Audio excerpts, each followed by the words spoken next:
Bueno, estamos en la segunda transmisión, ya para culminar lo que es esta última unidad, y hemos visto lo que era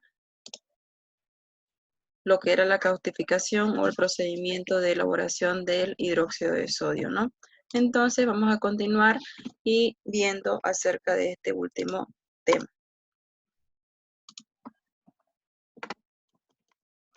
Vamos a pasar a lo que es otra operación química, en este caso viene a ser lo que es la precipitación.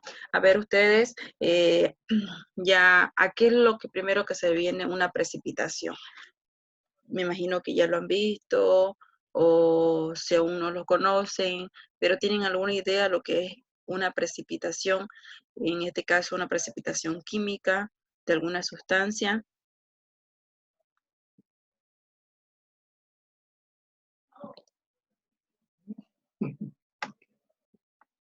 ¿Sería la obtención de un sólido? Ya, la obtención de un sólido, muy bien.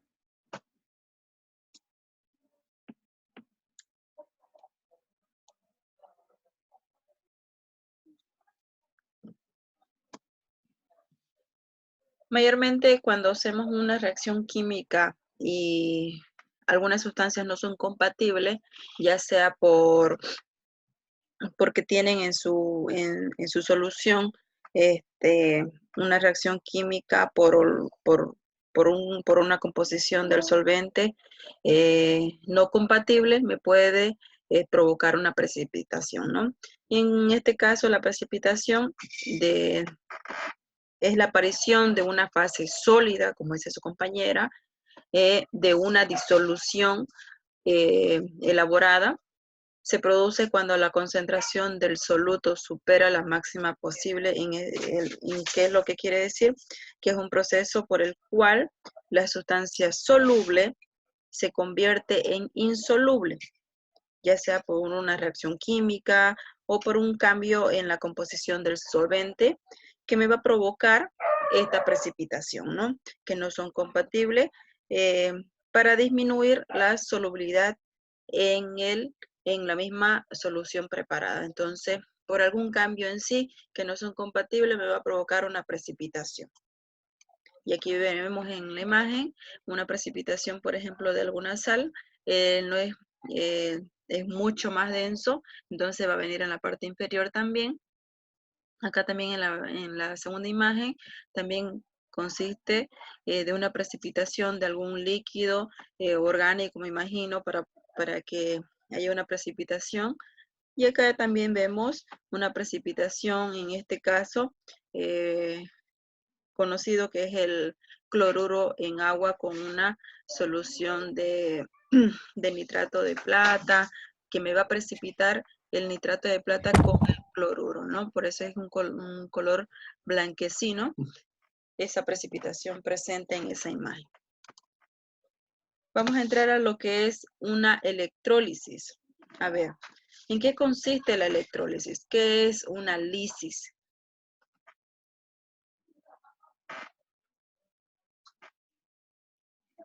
Lisis, muerte, destrucción, degradación.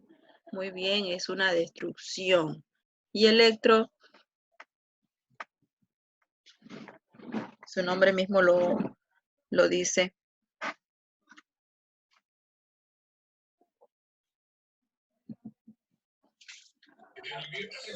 ¿Se refiere a los electrolitos?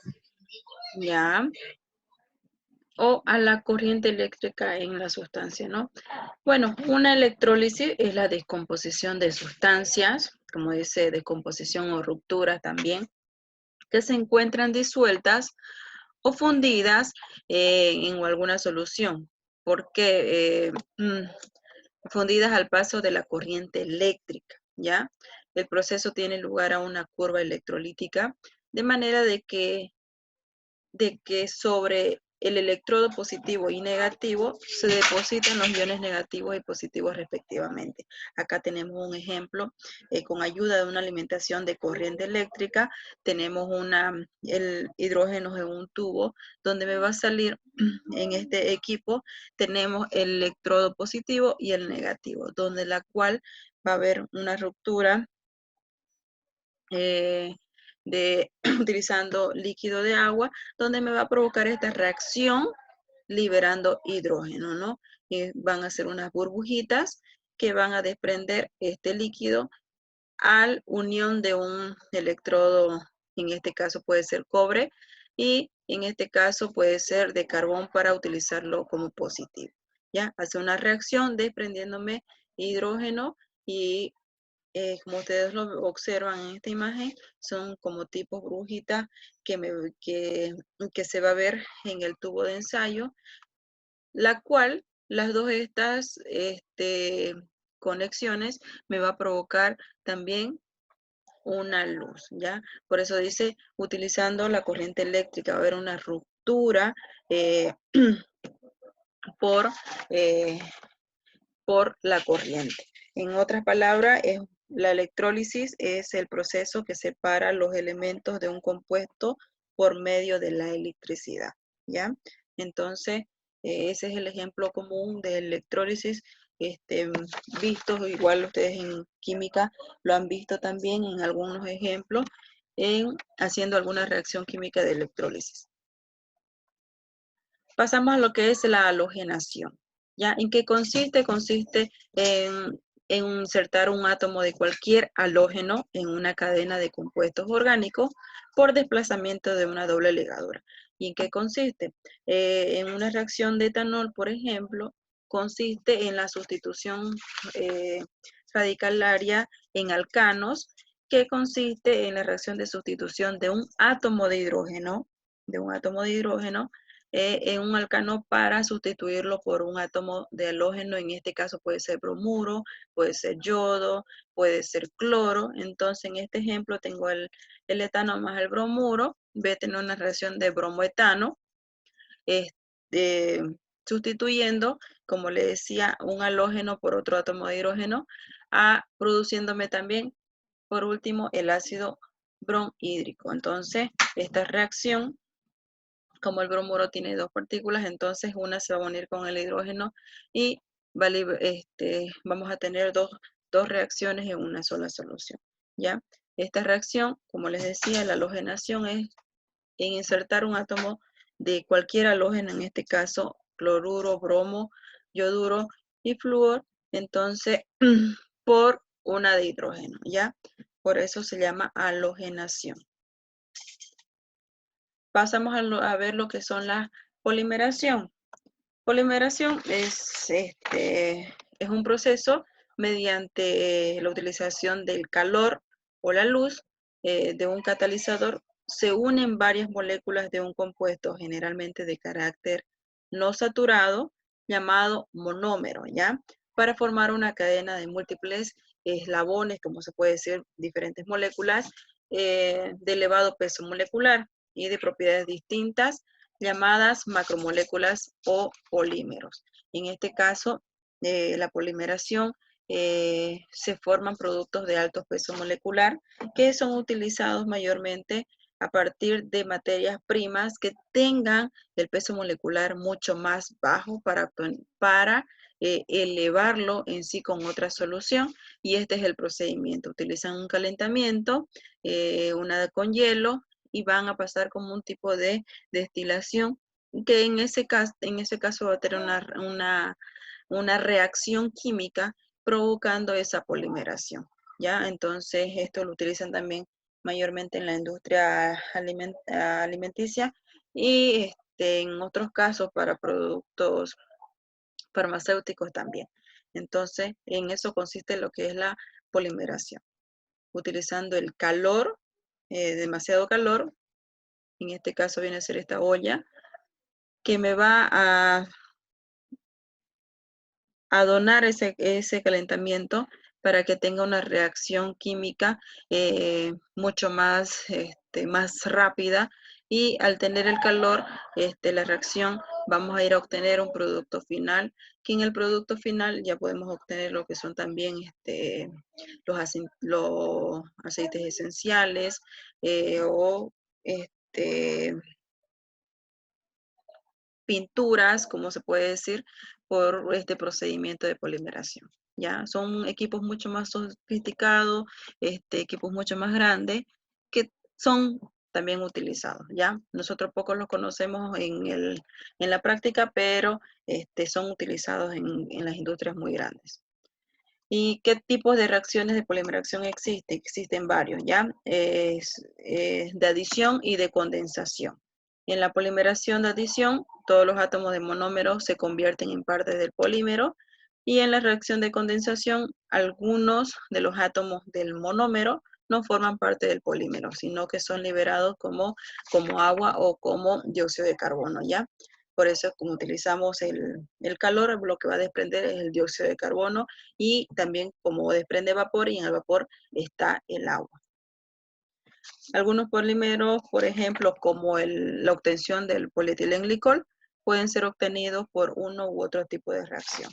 Ustedes recuerdan que el polietilenglicol tiene una densidad mucho más alta, y al igual que su punto de ebullición. Entonces, ha sido elaborado a través de un polímero de un peso molecular mucho más pequeño para su obtención. Ya el polietilenglicol, su peso molecular es mucho más elevado.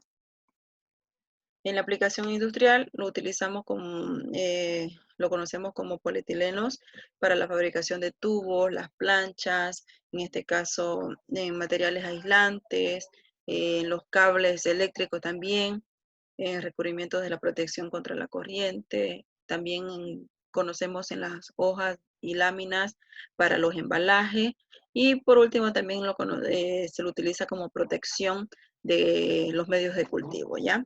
Y el más común es el poliestireno, que es un excelente protector de aislamiento, ya para no contaminar un medio de cultivo. Podemos utilizar esta clase de material para recubrirlo, ya en este caso puede ser una placa de Petri con mi medio de cultivo para que no se me contamine. Entonces, en este caso, la polimeración podemos utilizarla para obtener esta clase de material. Pasamos a lo que es la sulfonación, otro proceso químico.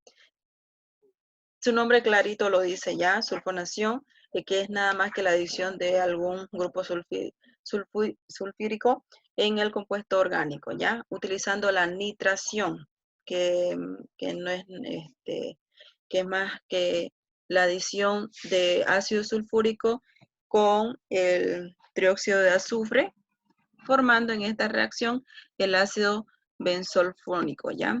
Tiene el benceno junto con el ácido desprendido del ácido sulfúrico. Y en este caso viene a ser el ácido 1-bencenosulfónico, ¿ya?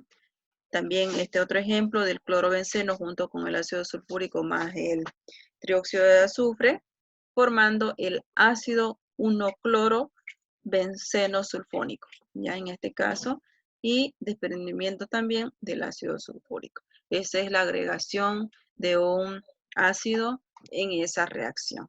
Mayormente lo utilizan para hacer los reactivos, en este caso como el ácido sulfúrico en la industria, química, para la obtención de algunos patrones, de algunos reactivos mucho más, más controlados. Entonces también es muy utilizado. Y pasamos a lo que es la disolución. Todos conocemos lo que es la disolución. No es más que la mezcla de un soluto con el solvente, ¿ya?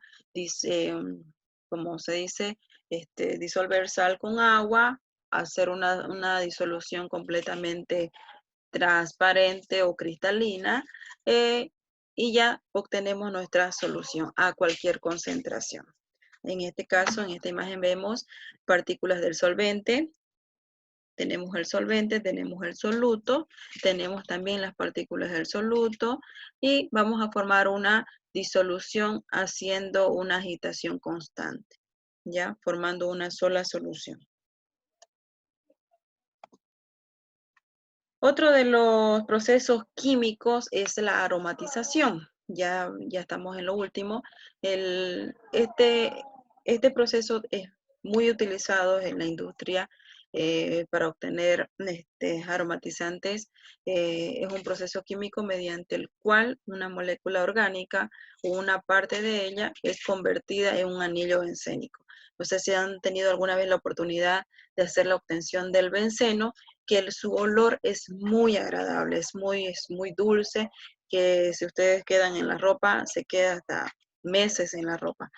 ¿Por qué? Porque el anillo bencénico es muy dulce, pero lo malo es que tiene una coloración amarilla que impregnada la ropa no sale, ¿ya? Entonces, ni incluso en el papel, porque el papel está a base de celulosa, entonces se va a impregnar y no va a salir más, ¿ya? En otro caso, lo llamamos como anillo aromático a lo que es el anillo bencénico. ¿Y cómo lo obtenemos? Por la obtención de la tautomería cetoenólico, ¿ya? Hace parte de dicho proceso, por ejemplo, en la biosíntesis de compuestos aromáticos en las plantas y microorganismos.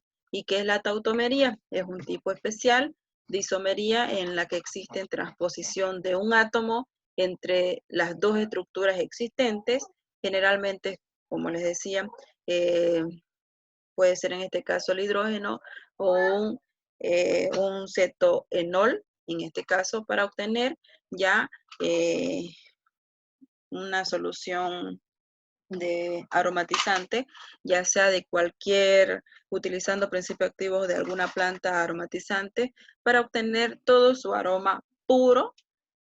Y mayormente cuando hacemos este procedimiento, obviamente que no nos va a salir en grandes cantidades, sino en pequeñas, porque está pasando por un proceso químico donde su reacción es más o menos lenta, pero obtenemos el producto final de obtener el aromatizante en este caso.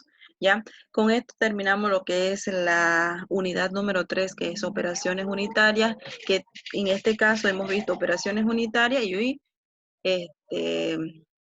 procesos unitarios, que vienen a ser los procesos químicos que hemos visto hoy día. No sé si ustedes tienen alguna duda respecto a estos temas y ya vistos estos puntos de estas reacciones químicas, o directamente también me la pueden hacer en la plataforma. A ver si tienen alguna pregunta para poder responder. Ana Belén, Araceli, Dunia, Emily. ¿Tienen alguna pregunta o está claro en todos estos procesos químicos que hemos visto? Y que me imagino que también lo han visto en el transcurso de sus prácticas, pero ustedes no sabían que eran procedimientos químicos o operaciones unitarias, me imagino, ¿cierto? Doctora, Dígame. en lo que es el último, tautomería, ¿será que puede volver a explicármelo? No lo entendí muy bien. Ya, la tautomería mayormente es un proceso químico de lo que estamos viendo ahora, que se utiliza los cetogenol, que mayormente es utilizado por una acetona y un alcohol también, entonces por eso se llama cetoenólico, ¿ya? Hay diferentes clases también de compuestos que nos ayudan a la obtención del aromatizante en sí. Ya hace una reacción con estos dos, como dice, un proceso de dos partes, que mayormente es una síntesis, en este caso biosíntesis, porque utilizamos de dos compuestos, ya sea orgánicos, una planta aromatizante, pueden agarrar ustedes la manzanilla, pueden agarrar todo completamente su aroma y obtenerlos en frascos pequeños. Pero mayormente nosotros podemos también, en este caso, obtener esos aromas por medio de destilación. Ustedes saben, me imagino que lo han hecho en la práctica también, utilizando este medio, ¿cierto? Entonces, tautomería mayormente lo utilizan en las industrias ya sofisticadas, con equipos mucho más grandes. ¿Por qué? Porque no se van a tomar el tiempo de obtener pequeñas cantidades, sino ellos lo hacen a lo grande, ya utilizan muchas materias primas, ya sean orgánicas, inorgánicas, para obtener ese olor. Incluso los venden a las perfumerías, de cualquier aroma, haciendo combinación con cualquier acetona, que mayormente cuando hablamos de aromatizante, usamos lo que son el benceno. Y como les decía, el benceno tiene un aroma muy agradable, muy dulce, que ustedes lo van a amar si algún día tienen la oportunidad de sentirlo. Entonces, utilizando esa composición química, vamos a lograr tener cualquier aroma que podemos obtener. No sé si me he dejado de explicar bien acerca de la tautomería. Sí, gracias. Si tienen otra pregunta.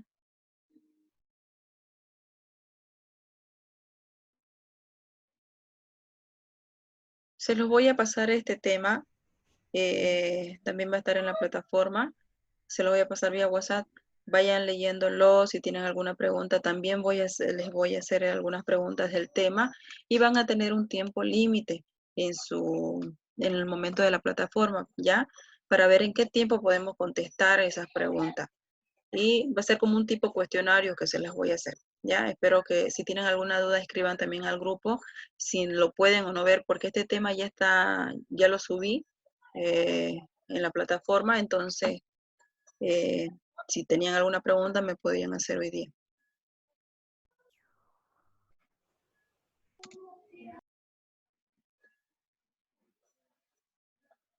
Sus demás compañeros, me imagino que por la reprogramación que hemos tenido hoy día, no se ha podido conectar. Si ustedes pueden escribirles para que se puedan reportar, yo les agradecería mucho, ¿ya? Entonces quedamos hasta aquí. Este es el último tema de la segunda unidad, de la tercera unidad, que son operaciones unitarias, que ya ustedes en la práctica lo van a ir viendo también. Son sencillas, se lo han visto en algunos lo que es filtración, la fermentación, la saponificación, la destilación, en procesos físicos. Entonces, no hay donde se pierdan en esos procesos pequeños que ustedes lo pueden realizar. Quizás ya lo han hecho, pero ustedes no tenían, me imagino que no tenían el conocimiento que son operaciones unitarias, que mayormente lo utilizamos en los laboratorios de práctica, en lo que es la tecnología, en el procedimiento de elaboraciones de las cremas, de los jarabes. Entonces, es muy bonito en cuestión de estas operaciones utilizarlas, pero sabiendo utilizarlas correctamente, ¿no? Bueno, jóvenes, yo les agradezco por esta reprogramación. Ustedes ya saben el motivo que no pude el día de clases. Ya lo vamos a recompensar también. Ya se lo estoy pasando. No se olviden de realizarme también un tema, pero en este caso les voy a hacer algunas preguntas en la plataforma. Si ustedes lo pueden contestar, entonces vamos a estar bien. Dígame. Doctora, ahorita vamos a entrar a la página y vamos a responder las preguntas que... Yo les digo, porque yo creo que en las noches ya estamos un poquito descansados, yo les digo y ustedes van a ir respondiendo, ¿ya? Se los voy a colgar y es que se pone con tiempo y en esos tiempos ustedes van a ir haciéndolo. Ahorita, Yo les voy a Esta avisar. pregunta, ¿cuándo la va a enviar y cuánto tiempo tenemos para responderla? O sea, para los parámetros, ¿no? Por ahí no sabemos en qué, hasta cuándo y todo. No, por ejemplo, yo les hago una pregunta que va a durar 2 minutos, digamos, y ustedes lo pueden realizar esa pregunta en 2 minutos. Va a tener su tiempo delimitado, pero yo les voy a avisar en qué tiempo corresponden, en qué tiempo vamos a iniciar, pero van a estar en el momento 5. Les sale, no creo que tengan ningún inconveniente.